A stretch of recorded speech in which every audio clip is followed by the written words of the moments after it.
Hello दोस्तों, आप सबका हमारे माइंडफुल मैथ चैनल में स्वागत है। आज हम 9वीं कक्षा का मैथ्स पढ़ने वाले हैं। उसमें पहला टॉपिक है सेट्स। सेट मतलब क्या? सेट्स मतलब कलेक्शन ऑफ डाटा।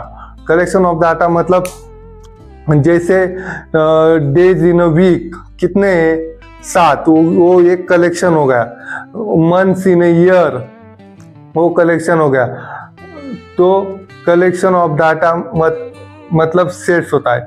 लेकिन कौन सा भी डाटा नहीं चलेगा। जैसे कोई बोलेगा मैं खाना खा रहा हूँ, ये सेट्स नहीं होता है।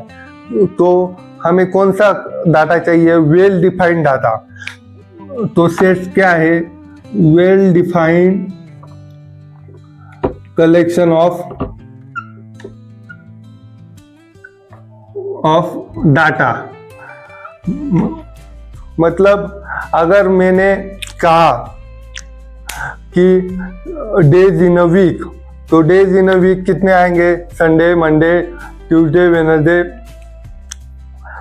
फ्राइडे, सैटरडे, वो मैं कहूँगा।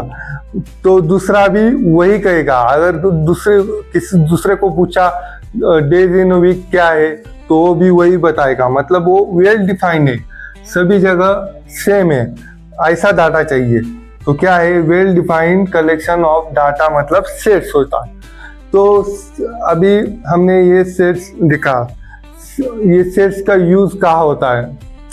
सेट्स का यूज हर जगह होता है। हम कभी कभी बोलते वक्त सेट्स का यूज करते हैं, और इंजीनियरिंग में तो बहुत ज़्यादा यूज होता है। कंप्यूटर साइंस और वो लैंग्वेजेस में सेट्स का बहुत ज़्यादा यूज होता है। हाँ, लेकिन ये सेट्स अभी मैथ्स में है, तो उसे कुछ तो हम मैथ्स में सेट को रिप्रेजेंट करने के लिए कर्ली ब्रैकेट यूज करते हैं। कौन सा भी सेट हम कर्ली ब्रैकेट में लिखते हैं। जैसे कि संडे, मंडे, ये डेज इन अ वीक हम ऐसे कर्ली ब्रैकेट में लिखते हैं। कर्ली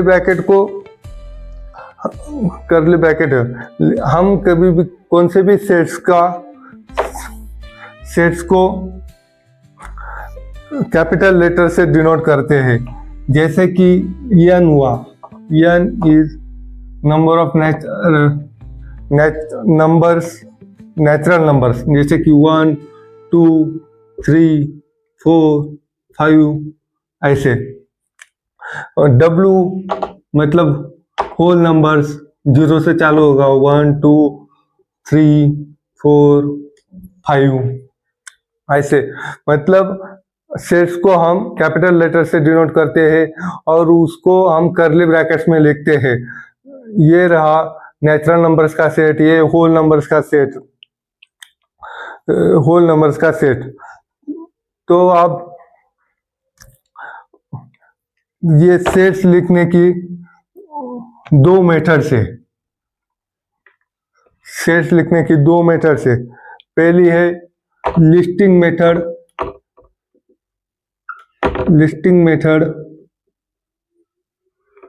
और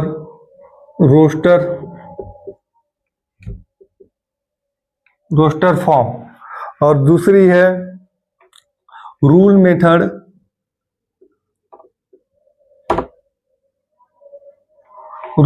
और सेट बिल्डर फॉर्म।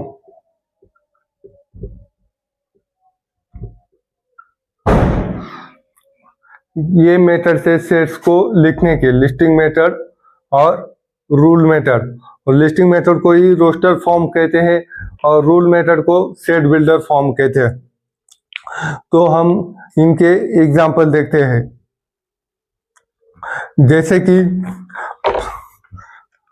जैसे कि हमें इवन नंबर्स लिखने हैं, 1 to 10 के इवन नंबर्स लिखने हैं। तो कैपिटल लेटर ए में ये लिखते हैं। तो ये लिस्टिंग फॉर्म में कैसे होते हैं? Even numbers 2, 4, 6, 8, 10। ये हो गया 1 और 10 के बीच के इवन नंबर्स। ये हमने लिखे हैं लिस्टिंग लिस्टिंग मेथड में और रोस्टर फॉर्म में। अभी यही हमें अगर रूल मेथड में लिखना हो, और रूल मेथड तो क्या करने का, ये इज इक्वल टू यहाँ पे एक्स और ये लाइन लिखने की, उसको कोलन कहते हैं। और उसके बाद एक्स क्या है, x is a even number. X क्या है, इवन नंबर है।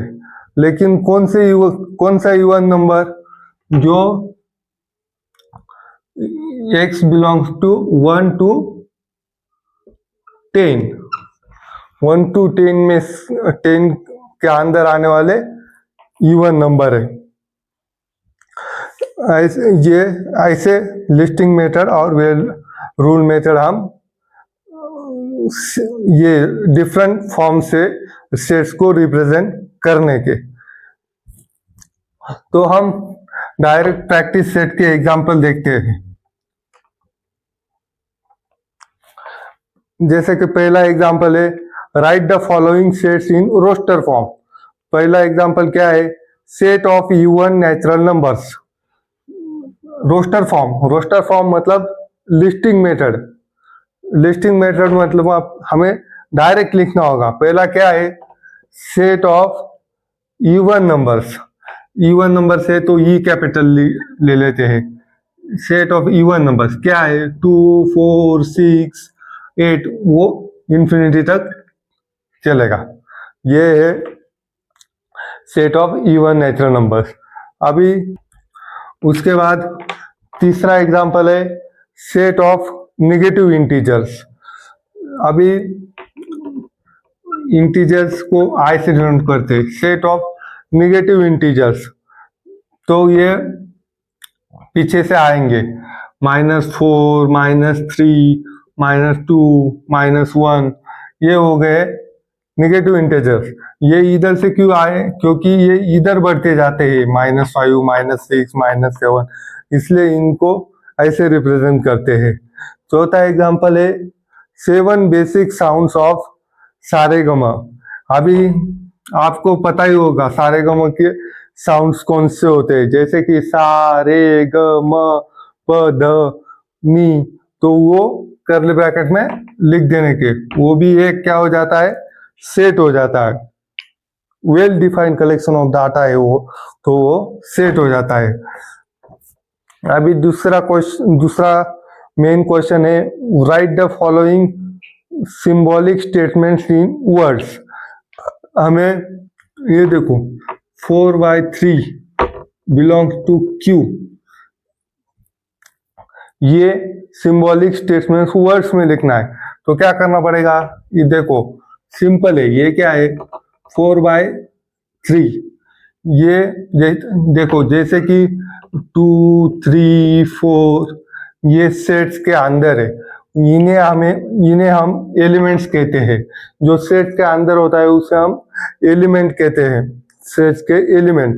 तो 4/3 बिलोंग्स टू Q एक सेट है, उसमें 4/3 एक एलिमेंट है। तो हम क्या लिखेंगे, 4/3 is an element of set Q। क्या है, 4/3 is an element of set Q। अभी दूसरा एग्जांपल है, -2 does not belongs to N। अभी ये डज नॉट बिलोंग टू है, तो हम कैसे लिखेंगे, -2 is not an element of set N। Simple है। तो आप अभी तीसरा एग्जांपल है, वो क्या है, ये एग्जांपल वर्ड में लिखना है। तो कैसे लिखेंगे, set P is a set of all p's such that p is an odd number. Understood? मतलब set p is a set of all p's such that p is an odd number. अभी हम तीसरा example देखते हैं. तीसरा example है write any two sets by listing method और rule method. ये आप एक्सरसाइज करो. और चौथा है write the following sets using listing method. ये भी सिंपल है. देखो all months in the Indian solar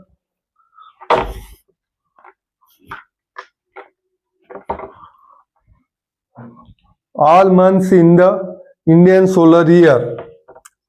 तो पूरे मंथ्स 12 के 12 इंडियन सोलर ईयर के लिख देने के. वो कौन से होते हैं? चैत्र वैशाख वो होते हैं. जनवरी फरवरी नहीं. चैत्र वैशाख ज्येष्ठ आषाढ़ वो 12 लिखो. उसके बाद दूसरा है letters in the word complement. Complement word में वर्ड के सभी लेटर लिखो, जैसे कि सी ओ एम पूरे लिखो. Set of human sensory organs, जो हमारे इंद्रिय होते हैं 5, उनके नाम सेट में लिखो. Set of prime numbers from 1 to 20. 1 to 20 के बीच के प्राइम नंबर्स लिखो, जैसे कि 2, 3, 5, 7, 9, 11, 13, 17, 19. वैसे names of continents of the world के कॉन्टिनेंट्स के नेम लिखो, जैसे कि ऑस्ट्रेलिया, आशिया, अफ्रीका, ऐसे 7 होते हैं, वो लिखो. अभी 5वां क्वेश्चन देखते हैं. Right the following sets using rule method. अभी जो एग्जाम्पल है उनको हमें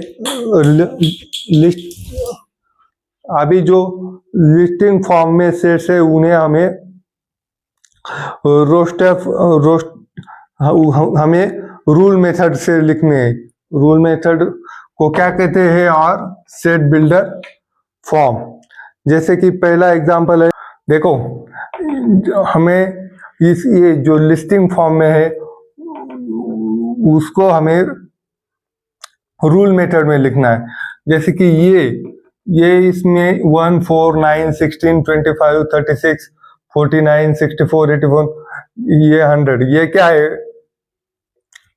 ये स्क्वायर से 1 to 10 के बीच 10 के स्क्वायर से. तो हमें ये अभी रूल मेथड में कैसे लिखेंगे? A is equal to in set form x belongs to x is equal to n square.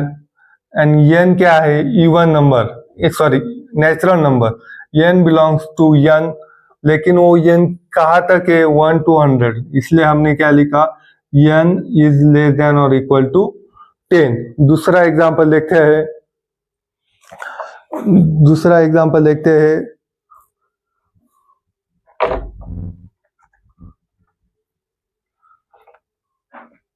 b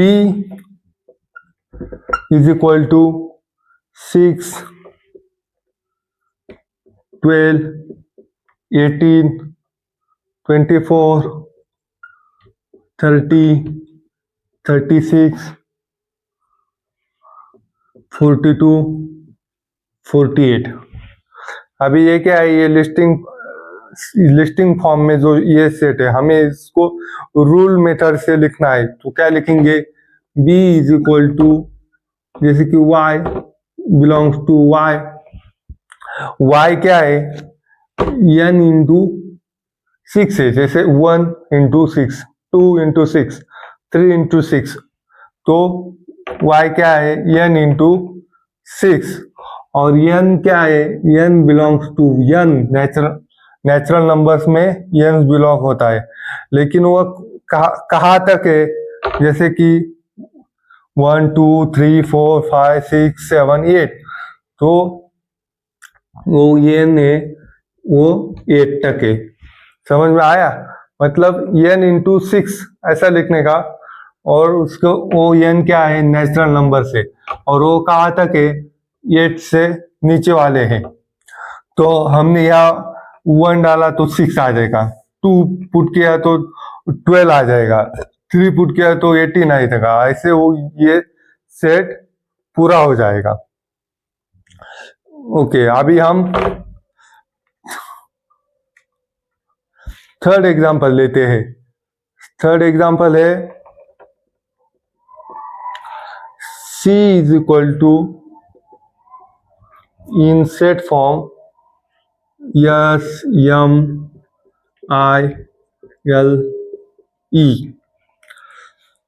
तो अभी ये क्या है SMILE, ये स्माइल वर्ड के लेटर से, तो हमें ये अभी रूल मेथड में लिखना है। तो कैसे, अभी ये एग्जांपल है C इज इक्वल टू ये SMILE, ये क्या है स्माइल वर्ड के लेटर है। तो हमें ये रूल मेथड में कैसे लिखेंगे, C is equal to in set form x belongs to x is x is a letter in a word smile।